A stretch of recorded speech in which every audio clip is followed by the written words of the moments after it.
And I want to know, and I want to get past it, and I want to do whatever it takes for me to rise up and be part of the world and not be the person that runs in the other direction. And I can tell you, I've taken lots of 4 steps back and only 1 step forward in my life, and lots of 3 steps forward and then ran in the back direction. Today, if I'm stepping back, it's almost to get a running start. To take that one little baby step forward, and I better watch that 10 because I think I'm already moving away from it. Anyway, but I know that anybody can feel courage, and something I wrote in the information was that it was really important to understand that fear really has no more weight. I was thinking about a friend I haven't seen in a while, and he is a graphic designer, and I said, you know, he'd be great for this project that I'm working on. I have to call him. I just kept telling myself, I need to make the time to call him. Lo and behold, I get a call from him, out of the blue. Guess what, Emilio? I'm in Montreal visiting for the weekends. Would you like to meet up? I'm like, yes, that's great. And he's coming from Toronto. And he doesn't come to Montreal that often, so I said, sure, let's meet up.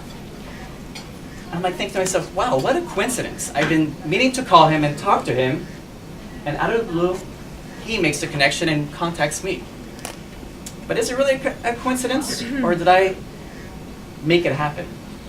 At the age of 15, losing my aunt and other people in the village was not easy.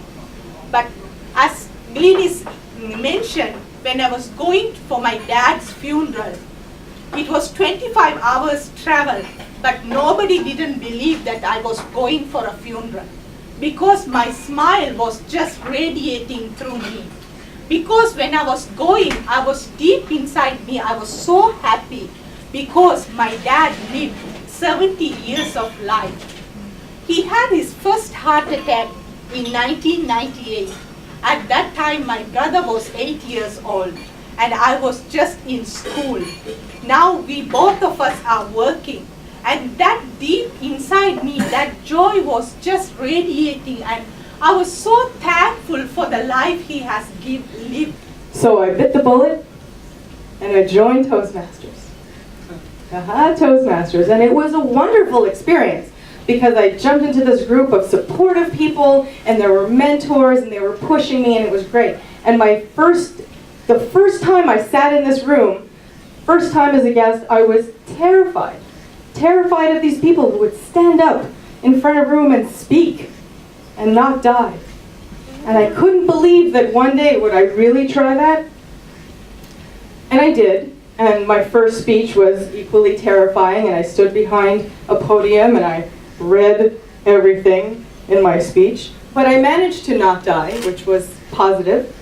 And I kept coming back for more and more speeches, and again, it was great, encouraging and wonderful people. Et j'ai pas eu de réflexe de dire, mais je peux être un excellent acteur et très bien vivre. Parce que ça ne se faisait pas dans mon milieu. On n'avait pas le droit d'être prétentieux. Donc, bon, j'ai dit tant pis, je ne ferai pas de théâtre, mais pour autant, ça a fait son chemin dans ma tête. Et puis, j'ai fait plein de métiers, parce que quand on cherche son métier, on essaye. Alors j'ai été photographe, j'ai été éditeur, j'ai été imprimeur, j'ai été graphiste, j'ai été designer. J'ai essayé plein de choses, j'ai fait de la négociation, j'ai fait de la fiscalité. En fait, j'ai appris beaucoup de choses. Et je ne me rendais pas compte qu'il devait y avoir un ange gardien. And I go to this meeting that this woman says, why don't you come with me? I said, sure, okay. So I go to this meeting, and we're sitting around the table, and we are going around, and they say, just talk about how your week went. And I'm like the third person, and they said, well, we can skip you and come back if you want. And I said, that's probably a good idea, because that's my first meeting, right? And people are going around the room, and they're saying how they feel.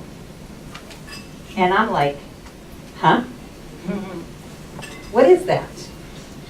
Someone's supposed to tell me how I feel. I can't. How I feel? And I sat and listened to how everyone else felt. And then they came back and they said, what do you think? Would you like to say something? I said, if I'm crazy, then so are all of you. And for once in my life, I don't feel so alone. Why am I so afraid to get married? Like, have you ever been in a situation where you feared living your life with someone else? So I decided to do something different. I decided to do something that I've never done before. And I decided to go see a marriage counselor. I'm a single guy and I went to see a marriage counselor. So 2 days later, I was there at the therapy session and I closed my eyes and I started sharing my thoughts out loud. And I was like, last year I went to 12 weddings and after the 6th wedding I was so exhausted. True story. Mais si cette personne-là n'a pas de réponse, vous faites ce que vous voulez avec. Moi, je ne les garde pas dans mon entourage. Il me reste 2 minutes. Je vais vous parler de confiance en soi. Ou bien tu vas sauver ta voix pour 2 conférences demain. C'est important, la confiance en soi. Vous savez pourquoi? Vous savez pourquoi c'est important? Parce que ça fait 10 ans que je fais des aventures, que je fais des trucs comme ça. Je vois des gens qui sont extraordinaires, qui ont des projets extraordinaires, mais souvent ils ne se rendent pas jusqu'au bout.